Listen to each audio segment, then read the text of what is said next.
ಮಾಜಿ ಡಾನ್ ಮುತ್ತಪ್ಪ ರೈ ಮಗನ ಮೇಲೆ ಫೈರಿಂಗ್ ಆಗಿದೆ. ಕಿರಿಯ ಪುತ್ರ ರಿಕ್ಕಿ ರೈ ಮೇಲೆ 2 ಸುತ್ತಿನ ಗುಂಡಿನ ದಾಳಿ ನಡೆಸಲಾಗಿದೆ. ರಿಕ್ಕಿ ರೈ ಮೂಗು ಮತ್ತು ಕೈಗೆ ಗುಂಡು ತಾಗಿದೆ. ಮಾಜಿ ಡಾನ್ ಮುತ್ತಪ್ಪ ರೈ ಮಗನ ಮೇಲೆ ಫೈರಿಂಗ್ ಅನ್ನು ನಿನ್ನೆ ರಾತ್ರಿ ನಡೆಸಲಾಗಿದ್ದು, ಕಿರಿಯ ಪುತ್ರ ರಿಕ್ಕಿ ರೈ ಮೇಲೆ 2 ಸುತ್ತಿನ ಗುಂಡಿನ ದಾಳಿಯನ್ನ ಮಾಡಿದ್ದಾರೆ. ರಿಕ್ಕಿ ರೈ ಮೂಗು ಹಾಗೆಯೇ ಕೈಗೆ ಈ ಗುಂಡು ತಾಗಿದೆ. ಬಿಡದಿಯ ಮುತ್ತಪ್ಪ ರೈ ನಿವಾಸದ ಮುಂದೆನೇ ಈ ಘಟನೆ ನಡೆದಿದೆ. ತಡರಾತ್ರಿ 12:50 ಸುಮಾರಿಗೆ ಈ ಘಟನೆ ನಡೆದಿದ್ದು, ಖಾಸಗಿ ಆಸ್ಪತ್ರೆಯಲ್ಲಿ ರಿಕ್ಕಿ ರೈಗೆ ಚಿಕಿತ್ಸೆಯನ್ನ ಮುಂದುವರಿಸಲಾಗಿದೆ. ಕಾರಿನಲ್ಲಿ ಕೂರ್ತಾ ಇದ್ದಂತೆ ಆಗಂತುಕರು ಫೈರಿಂಗ್ ಅನ್ನ ಮಾಡಿದ್ದಾರೆ. 2 ದಿನದ ಹಿಂದಷ್ಟೇ ಈ ರಿಕ್ಕಿ ರೈ ರಷ್ಯಾದಿಂದ ವಾಪಸ್ ಆಗಿದ್ರಂತೆ. ರಿಯಲ್ ಎಸ್ಟೇಟ್ ಬಿಸ್ನೆಸ್ ಅಲ್ಲಿ ಆಕ್ಟಿವ್ ಆಗಿದ್ದಾರೆ ರಿಕ್ಕಿ ರೈ.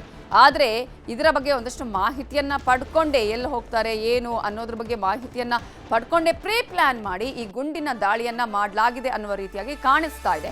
ಚಾಲಕ ಈಗಾಗಲೇ ರಾಜು ದೂರಿನ ಮೇಲೆ 3 ಮೇಲೆ FIR ಆಗಿದೆ. ಬಿಡದಿ ಇನ್ಸ್ಪೆಕ್ಟರ್ ಶಂಕರ್ ನಾಯ್ಕ ನೇತೃತ್ವದಲ್ಲಿ ತನಿಖೆಯನ್ನ ನಡೆಸಲಾಗ್ತಾ ಇದೆ. ಸ್ಥಳದಲ್ಲಿ ಸಿಕ್ಕಂತಹ 2 ಬುಲೆಟ್, 1 ಕೀಪ್ಯಾಡ್ ಮೊಬೈಲ್ ಅನ್ನ FSLಗೆ ರವಾನೆ ಮಾಡಿದ್ದಾರೆ. ಕಾರಿನಲ್ಲಿ ಗನ್ಮ್ಯಾನ್ ಕೂಡ ಇದ್ರು. ಡ್ರೈವರ್ ರಾಜು ಹಿಂದಿನ ಸೀಟಲ್ಲಿ, ರಿಕ್ಕಿ ರೈ ಕೂತಿದ್ರು. ಮನೆಯಿಂದ ಹೊರ ಹೋಗುವ ಸಂದರ್ಭದಲ್ಲಿ ಫೈರಿಂಗ್ ಅನ್ನ ಮಾಡಲಾಗಿದೆ.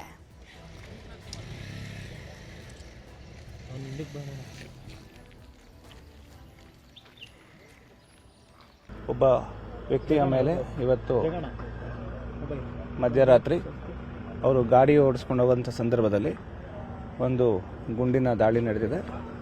ಅದ್ರ ಬಗ್ಗೆ ಇನ್ನೂ ಹೆಚ್ಚಿನ ಮಾಹಿತಿ ಕಲೆ ಹಾಕ್ತಿದ್ದೀವಿ. ಜೊತೆಗೆ ಏನು ಅದರಲ್ಲಿ 3 ಜನ ಟ್ರಾವೆಲ್ ಮಾಡ್ತಿರ್ತಾರೆ. ಅದರಲ್ಲಿ ಒಬ್ರಿಗೆ ಸಣ್ಣ ಪುಟ್ಟ ಗಾಯ ಆಗಿದೆ, ಇನ್ನೊಬ್ರಿಗೆ ಸ್ವಲ್ಪ ಹೆಚ್ಚಿನ ಗಾಯ ಆಗಿದ್ದು ಅವರು ಟ್ರೀಟ್ಮೆಂಟ್ ತಗೊಂತಿದ್ದಾರೆ.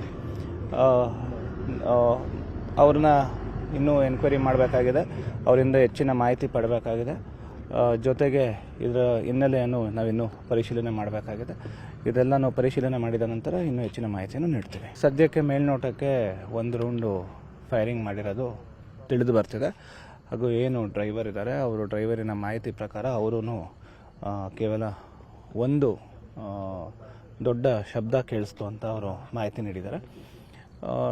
ಇನ್ನೂ ಅವ್ರನ್ನ ಎಲ್ಲರನ್ನೂ ಹೆಚ್ಚಿನ ವಿಚಾರಣೆಗೆ ಒಳಪಡಿಸಿದ ನಂತರ ನಮ್ಗೆ ಇನ್ನೂ ಹೆಚ್ಚಿನ ಮಾಹಿತಿ ದೊರಕಲಿದೆ. ಒಬ್ಬ ವ್ಯಕ್ತಿಯ ಮುತ್ತಪ್ಪ ರೈ ಪುತ್ರನ ಮೇಲೆ ಫೈರಿಂಗ್ ಪ್ರಕರಣಕ್ಕೆ ಸಂಬಂಧಪಟ್ಟ ಹಾಗೆ ರಿಕ್ಕಿ ರೈನ ಮೊದಲ ಪತ್ನಿ ಅನ್ನಪೂರ್ಣ ಮೇಲೆ ದೂರನ್ನ ನೀಡಲಾಗಿದೆ. ರಾಕೇಶ್ ಮಲ್ಲಿ ನಿತೇಶ್ ಎಸ್ಟೇಟ್ ಕಂಪನಿಯ ಮೇಲೆ ದೂರನ್ನ ಕೊಟ್ಟಿದ್ದಾರೆ. ಮುತ್ತಪ್ಪ ರೈ ಪುತ್ರನ ಮೇಲೆ ಇದೀಗ ಫೈರಿಂಗ್ ಆಯ್ತಲ್ಲ ನಿನ್ನೆ, ಈ ಒಂದು ಪ್ರಕರಣಕ್ಕೆ ಸಂಬಂಧಪಟ್ಟ ಹಾಗೆ ಈಗಾಗಲೇ ದೂರು ದಾಖಲಾಗಿದೆ. ರಿಕ್ಕಿ ರೈನ ಮೊದಲ ಪತ್ನಿ ಅನ್ನಪೂರ್ಣ ಮೇಲೆ ದೂರು ನೀಡಲಾಗಿದೆ. ರಾಕೇಶ್ ಮಲ್ಲಿ ನಿತೇಶ್ ಎಸ್ಟೇಟ್ ಕಂಪನಿಯ ಮೇಲೆ ದೂರನ್ನ ದಾಖಲಿಸಲಾಗಿದೆ. ರಿಕ್ಕಿ ರೈ ರಷ್ಯಾದ ಹುಡುಗಿಯನ್ನ 2ನೇ ಮದುವೆಯಾಗಿದ್ದ. ಇದೀಗ ಮೊದಲ ಪತ್ನಿ ಅನ್ನಪೂರ್ಣ ಸೇರಿದಂತೆ 3 ವಿರುದ್ಧ ಬಿಡದಿ ಪೊಲೀಸ್ ಠಾಣೆಯಲ್ಲಿ ದೂರು ದಾಖಲಾಗಿದೆ.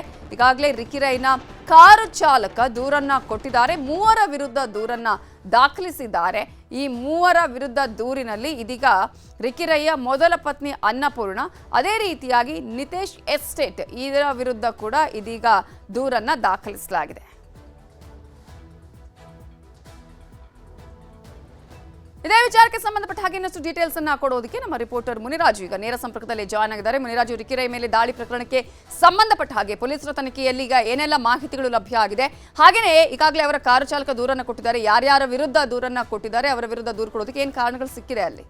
ತಡರಾತ್ರಿ ಮುತ್ತಪ್ಪ ರೈ ಪುತ್ರ ಕಿರಿಯ ಪುತ್ರನ ಮೇಲೆ ಒಂದು ಫೈರಿಂಗ್ ಆಗಿರುವಂತದ್ದು, ರಿಕ್ಕಿ ರೈ ಮೇಲೆ ಒಂದು ಫೈರಿಂಗ್ ಆಗಿದ್ದು, ಈಗಾಗಲೇ ಆತನನ್ನ ಬೆಂಗಳೂರಿನ ಖಾಸಗಿ ಆಸ್ಪತ್ರೆಗೆ ದಾಖಲು ಮಾಡಿ ಚಿಕಿತ್ಸೆಯನ್ನು ಕೂಡ ಕೊಡ್ತಾ ಇದ್ದಾರೆ. ಇನ್ನು ಈ ಒಂದು ಫೈರಿಂಗ್ಗೆ ಸಂಬಂಧಪಟ್ಟಂತೆ ಬಿಡದಿ ಪೊಲೀಸರು ಕೂಡ ತೀವ್ರವಾಗಿ ತನಿಖೆ ಕೂಡ ಮಾಡ್ತಾ ಇದ್ದಾರೆ.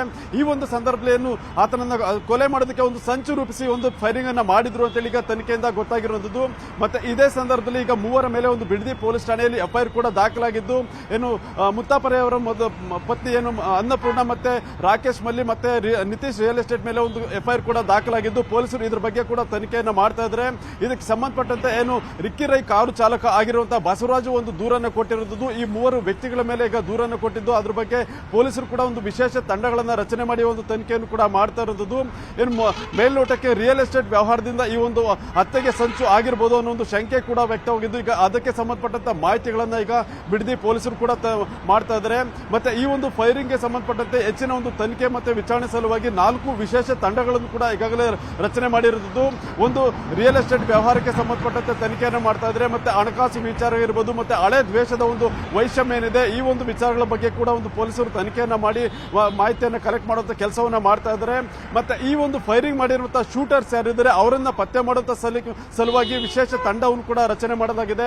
ಯಾಕಂದ್ರೆ ರಿಕ್ಕಿ ರೈ ಒಂದು ಕಾರ್ನಲ್ಲಿ ಕುಳಿತಿರ್ಬೇಕಾದ್ರೆ ನೇರವಾಗಿ ಅವ್ರು ಕುಳಿತಿರುವಂತಹ ಸೀಟ್ ಕಡೆಗೆ ಒಂದು ಫೈರಿಂಗ್ ಅನ್ನ ಮಾಡ್ತಾರೆ. ಹಂಗಾದ್ರೆ ಇದು ಶಾರ್ಪ್ ಶೂಟರ್ ಇರಬಹುದು ಅನ್ನೋ ಒಂದು ಶಂಕೆ ಕೂಡ ವ್ಯಕ್ತವಾಗಿದೆ. ಆ ಸಲುವಾಗಿ ಈ ಒಂದು ಶೂಟ್ ಮಾಡಿದಂತ ಒಂದು ಶೂಟರ್ಸ್ ಯಾರಿದ್ದಾರೆ ಅವರನ್ನು ಕೂಡ ಪತ್ತೆ ಮಾಡುವಂತ ಕೆಲಸವನ್ನ ಈಗ ಪೊಲೀಸರು ಮಾಡ್ತಾ ಇರುವುದು. ತಡರಾತ್ರಿ ಸುಮಾರು 12:50 ಸುಮಾರಿಗೆ ರಿಕ್ಕಿ ರೈ ತಮ್ಮ ಒಂದು ಬಿಡದಿಯ ಒಂದು ಮನೆ ಏನಿದೆ ಆ ಒಂದು ಮನೆಯಿಂದ ಬೆಂಗಳೂರು ಕಡೆಗೆ ಬರುವಂತ ಸಂದರ್ಭದಲ್ಲಿ ಕಾರು ಮನೆಯಿಂದ ಹೊರಗಡೆ ಬಂದ ಕೂಡಲೇ ಒಂದು ಫೈರಿಂಗ್ ಅನ್ನ ಮಾಡಿರುವುದು. ಅದು ನೇರವಾಗಿ ಆತ ಕುಳಿತಿದ್ದಂತ ಒಂದು ಸೀಟ್ ಏನಿದೆ ಆ ಒಂದು ಸೀಟ್ ಕಡೆಗೆ ಒಂದು ಮುಖ ಮಾಡಿ ಒಂದು ಗುಂಡಿನ ದಾಳಿಯನ್ನ ಮಾಡಿರೋದ್ರಿಂದ ಇದನ್ನ ಶಾರ್ಪ್ ಶೂಟರ್ ಮಾಡಿರಬಹುದು ಅಥವಾ ಪಕ್ಕ ಒಂದು ಶೂಟಿಂಗ್ ಟ್ರೈನಿಂಗ್ ಇರುವಂತಹ ವ್ಯಕ್ತಿಗಳೇ ಮಾಡಿರುವಂತಹ ಶಂಕೆ ಕೂಡ ವ್ಯಕ್ತವಾಗಿದ್ದು ಈ ಬಗ್ಗೆ ತನಿಖೆಯನ್ನು ಕೂಡ ಮಾಡ್ತಾ ಇದ್ದಾರೆ. ಈಗ ರಿಕ್ಕಿ ರೈ ಆರೋಗ್ಯ ಪರಿಸ್ಥಿತಿ ಯಾವ ರೀತಿಯಾಗಿದೆ, ಜೊತೆಗೆ ಈಗ ಆ ಒಂದು ಘಟನೆ ನಡೆದಂತಹ ಸ್ಥಳದಲ್ಲಿ ಏನೆಲ್ಲ ವಸ್ತುಗಳು ಸಿಕ್ಕಿದೆ ಪೊಲೀಸರಿಗೆ, ಸಿಸಿಟಿವಿ ದೃಶ್ಯಗಳಲ್ಲಿ ಏನೆಲ್ಲ ಲಭ್ಯ ಆಗಿದೆ? ನವಿತಾ, ಈಗಾಗಲೇ ರಿಕ್ಕಿ ರೈಯನ್ನ ಬೆಂಗಳೂರಿನ ಒಂದು HL ಬಳಿರುವಂತಹ ಒಂದು ಖಾಸಗಿ ಆಸ್ಪತ್ರೆಗೆ ದಾಖಲು ಮಾಡಿ ಅಲ್ಲಿ ಚಿಕಿತ್ಸೆ ಕೊಡ್ತಾ ಇದ್ದಾರೆ. ಆತನ ಮೂಗು ಮತ್ತೆ ಒಂದು ಕೈಗೆ ಕೂಡ ಒಂದು ಬಲವಾದ ಒಂದು ಪೆಟ್ಟು ಬಿದ್ದಿರೋದ್ರಿಂದ ಅಲ್ಲಿ ಐಸಿಯುನಲ್ಲಿ ಒಂದು ಟ್ರೀಟ್ಮೆಂಟ್ ಕೊಡುವಂತ ಕೆಲಸವನ್ನು ಕೂಡ ಮಾಡ್ತಾ ಇದ್ದಾರೆ. ಮತ್ತೆ ಇದೇ ಸಂದರ್ಭದಲ್ಲಿ ಕಾರು ಚಾಲನೆ ಮಾಡ್ತಿದ್ದಂತ ಬಸವರಾಜ್ ಏನಿದ್ದಾನೆ ಆತನಿಗೂ ಕೂಡ ಸಣ್ಣ ಪುಟ್ಟ ಗಾಯಗಳಾಗಿರೋದು. ನಂತರ ರಾತ್ರಿ ಆತನಿಗೂ ಚಿಕಿತ್ಸೆಯನ್ನು ಕೊಡಿಸಿ ಈಗ ಪೊಲೀಸರು ಆತನನ್ನ ವಶಕ್ಕೆ ಪಡೆದು ವಿಚಾರಣೆ ಕೂಡ ಮಾಡ್ತಾ ಇದ್ದಾರೆ. ಮತ್ತೆ ಇದೇ ಸಂದರ್ಭದಲ್ಲಿ ಏನು ರಿಕ್ಕಿ ರೈ ಗನ್ಮ್ಯಾನ್ ಕೂಡ ಅಲ್ಲೇ ಇದ್ರು. ಅದರಿಂದ ಈ ಇಬ್ಬರು ಕೂಡ ಒಂದು ಪ್ರತ್ಯಕ್ಷದರ್ಶಿಗಳಾಗಿರೋದ್ರಿಂದ ಅವರ ಒಂದು ಸ್ಟೇಟ್ಮೆಂಟ್ ಅನ್ನ ಪಡೆದು ಯಾವ ರೀತಿ ಫೈರಿಂಗ್ ಆಯಿತು ಮತ್ತೆ ಗುಂಡು ಬಂದಂತ ಒಂದು ಮಾರ್ಗ ಏನಿದೆ ಅದನ್ನ ಪತ್ತೆ ಮಾಡುವಂತ ಕೆಲಸವನ್ನು ಕೂಡ ಮಾಡ್ತಾ ಇದ್ದಾರೆ. ಇನ್ನು ಆ ಒಂದು ಘಟನಾ ಸ್ಥಳದಲ್ಲಿ ಒಂದು ಒಂದು ಬುಲೆಟ್ ನ ಒಂದು ಮ್ಯಾಗಝಿನ್ಸ್ ಪತ್ತೆ ಆಗಿದೆ. ಮತ್ತೆ ಅದೇ ರೀತಿಯಾಗಿ ಒಂದು ಬೇಸಿಕ್ ಸೆಟ್ ಮೊಬೈಲ್ ಫೋನ್ ಕೂಡ ಪತ್ತೆ ಆಗಿರೋದು. ಅದರಿಂದ ಈ ಮೊಬೈಲ್ ಫೋನ್ ಅನ್ನ ಬಳಕೆ ಮಾಡಿರೋದು ಯಾರೋ ಖಚಿತವಾಗಿ ಈ ಒಂದು ಟೆಕ್ನಿಕಲ್ ಆಗಿ ಒಂದು ಸ್ವಲ್ಪ ಚೆನ್ನಾಗಿ ಗೊತ್ತಿರುವಂತಹ ವ್ಯಕ್ತಿಗಳೇ ಈ ಒಂದು ಮೊಬೈಲ್ ಅನ್ನ ಬಳಕೆ ಮಾಡಿರ್ತಾರೆ. ಯಾಕಂದ್ರೆ ಆಂಡ್ರಾಯ್ಡ್ ಮೊಬೈಲ್ ಫೋನ್ ಅನ್ನ ಬಳಕೆ ಮಾಡಿದ್ರೆ ಪೊಲೀಸರು ಈಸಿಯಾಗಿ ಲೊಕೇಶನ್ ಅನ್ನು ಟ್ರೇಸ್ ಮಾಡ್ತಾರೆ. ಮತ್ತೆ ಅದನ್ನ ಬೆನ್ನತ್ತಿ ಆರೋಪಿಗಳ ಜಾಡನ್ನು ಕೂಡ ಪತ್ತೆ ಮಾಡಬಹುದು. ಆದ್ರೆ ಬೇಸಿಕ್ ಮೊಬೈಲ್ ಫೋನ್ ಅನ್ನ ಬಳಕೆ ಮಾಡಿದಾಗ ಲೊಕೇಶನ್ ಆಗಲಿ ಅಥವಾ ಬೇರೆ ಯಾವುದೇ ರೀತಿಯ ಒಂದು ಸುಳಿವು ಕೂಡ ಆರೋಪಿಗಳ ಬಗ್ಗೆ ಯಾವುದೇ ಮಾಹಿತಿ ಕೂಡ ಸಿಗೋದಿಲ್ಲ. ಆ ಸಲುವಾಗಿ ಆ ಒಂದು ಪತ್ತೆ ಆಗಿರುವಂತಹ ಮೊಬೈಲ್ ಫೋನ್ ಇದೆ ಅದು ಮತ್ತೆ ಆ ಒಂದು ಫೋನ್ ನಂಬರ್ ಅನ್ನ ಪತ್ತೆ ಮಾಡಿ ಆರೋಪಿಗಳಿಗೆ ಬಲೆಯನ್ನ ಬೀಸಿದ್ದಾರೆ. ನವಿತಾ, ಓಕೆ, ಅಂದ್ರೆ ರಿಯಲ್ ಎಸ್ಟೇಟ್ ವಿಚಾರಕ್ಕೆ ಸಂಬಂಧಪಟ್ಟ ಹಾಗೆ ಈ ರೀತಿಯಾದ ಒಂದು ದಾಳಿ ಆಗಿರಬಹುದು ಅನ್ನುವಂತಹ ಒಂದು ಅಂದಾಜನ್ನ ಪೊಲೀಸರು ಮಾಡ್ತಾ ಇದ್ದಾರಾ ಇಲ್ಲಿ ಅನ್ನೋದು. ಈ ಹಿಂದೆ ಏನಾದ್ರೂ ಇದೇ ರಿಕ್ಕಿ ರೈ ಮೇಲೆ ಏನಾದ್ರೂ ದಾಳಿ ಆಗಿತ್ತಾ?